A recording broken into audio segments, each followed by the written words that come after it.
Hook itu adalah satu bentuk kalimat atau visual yang kamu tampilkan kepada penonton di detik-detik awal video kamu. Tujuannya itu apa sih ketika kamu membuat hook?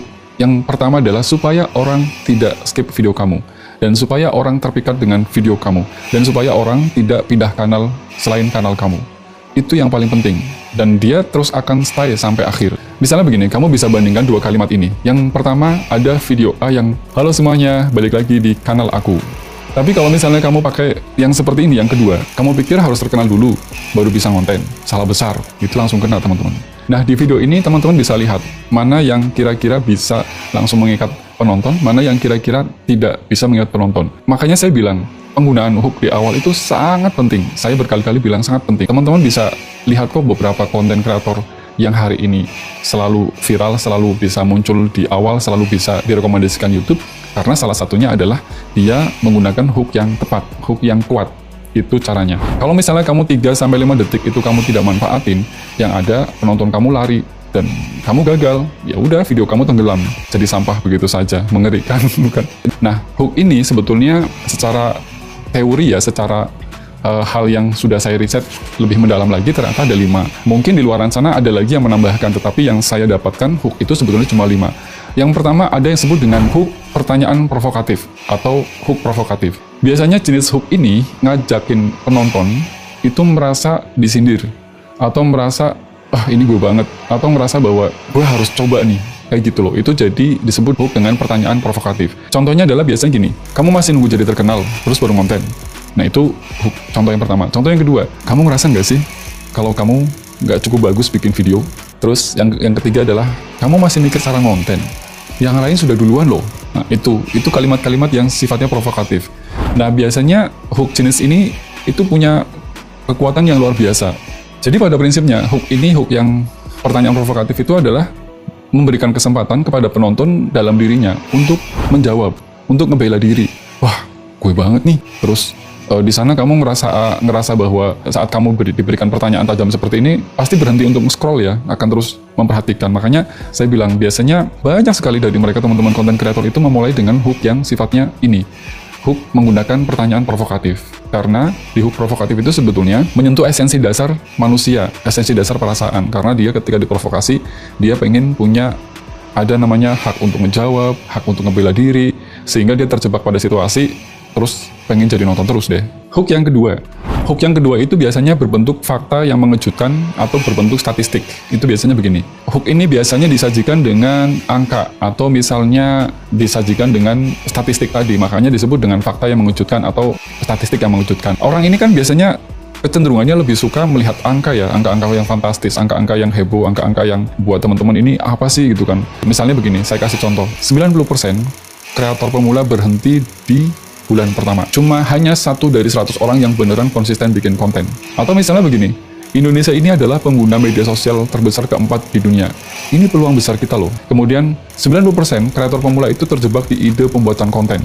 Nah, itu ada statistik-statistik. Tetapi yang paling penting adalah walaupun kamu menampilkan statistik, itu jangan fake ya. Jangan bohong. Itu harus betul-betul berdasarkan fakta.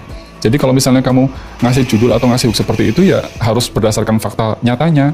Apalagi misalnya itu berhubungan dengan keresahan audiens, berhubungan dengan kebingungan penonton, kebingungan viewers kamu, itu akan bisa menjadikan kamu diperhatikan oleh mereka. Wah, ini kayaknya video ini keren deh. Ketika kamu menyajikan data statistik atau fakta yang mengejutkan, pasti video kamu akan diklik sama mereka, akan ditonton sama mereka sampai habis. Hook yang ketiga itu adalah hook emosional atau empati.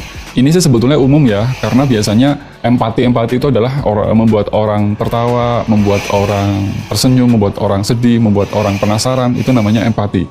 Kadang kan ada orang yang sebetulnya hari ini nggak pengen diceramahi kan, pengennya ditemenin.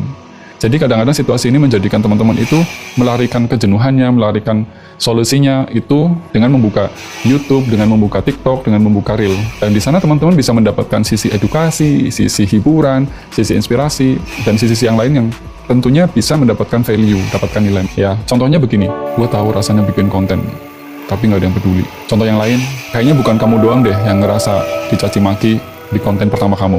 Nah, itu namanya emosional. Contoh lain misalnya, pernah nggak sih kamu ngalamin lagi asik-asiknya konten, terus ditinggal sama temen, sama kru, sama sahabat? Pernah nggak? Nah, itu juga bisa. Nah, hook seperti ini itu bisa langsung nancep ke sanubari kamu, ke jiwa kamu. Karena biasanya orang itu di sana merasa, wah gue merasa dimengerti oleh konten ini, gue ngerasa di-engage oleh konten ini, gue ngerasa dipeluk oleh si konten kreator ini. Itu makanya kenapa ada beberapa konten yang dengan menggunakan hook ini banyak cepet banget naiknya. Dan dia akan tetap stay mendengarkan apa yang kamu ceritakan. Ada hook yang keempat. Hook yang keempat ini biasanya menggunakan cerita singkat atau mini story hook. Biasanya gini, cerita ini biasanya disajikan dengan hal-hal yang membuat orang ingin tahu atau penasaran. Kalau istilah lainnya sering disebut dengan curiosity gap, membuat orang berpenasaran. Bahkan misalnya cerita itu cerita yang harus tidak heboh, cerita yang sekecil apapun kadang-kadang membuat orang akan berpenasaran, akan pengen nonton, akan pengen melihat, akan pengen mendengarkan. Nah ini sering disebut dengan cerita singkat, hook cerita singkat. Misalnya gini, saya kasih contoh. Dulu nih, gue cuma punya handphone kentang, tapi video pertama gue ditonton oleh 100.000 orang. Nah itu cerita singkat. Atau misalnya gini, gue inget hari pertama gue bikin konten, semua orang itu ngetawain gue. Atau misalnya contoh yang lain, gue masih inget pertama kali gue ngonten, gue upload, gue kena semprot sama teman gue yang tersinggung. Nah itu namanya cerita singkat ya. Kuncinya adalah, kalau di cerita singkat ini sebisa mungkin to the point, jangan terlalu banyak basa-basi. Intinya itu, jadi orang itu ngerasa di situ relate, ngerasa bahwa oh iya ini gue banget nih, ini aku banget nih, ini kita banget nih, ini saya banget nih, kayak gitu loh. Ya jadi maksud saya jangan terlalu banyak basa-basi.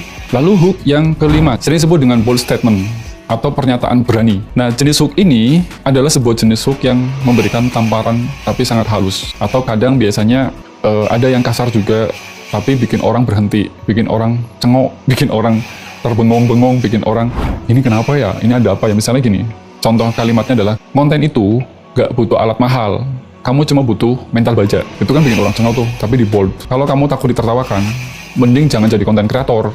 Atau misalnya gini, kalau lu bukan siapa-siapa, ngonten lah. Hook ini biasanya cocok buat yang gaya komunikasinya itu tegas, to the point, mungkin bahkan sedikit menantang, memberikan challenge, memberikan tantangan ke penontonnya. Bold statement ini atau pernyataan berani ini biasanya sering banget dipakai oleh konten kreator yang biasanya ngebahas politik ya, itu sering banget. Tapi kalau untuk yang teman-teman yang kayak vlog segala macam, ini jarang dipakai.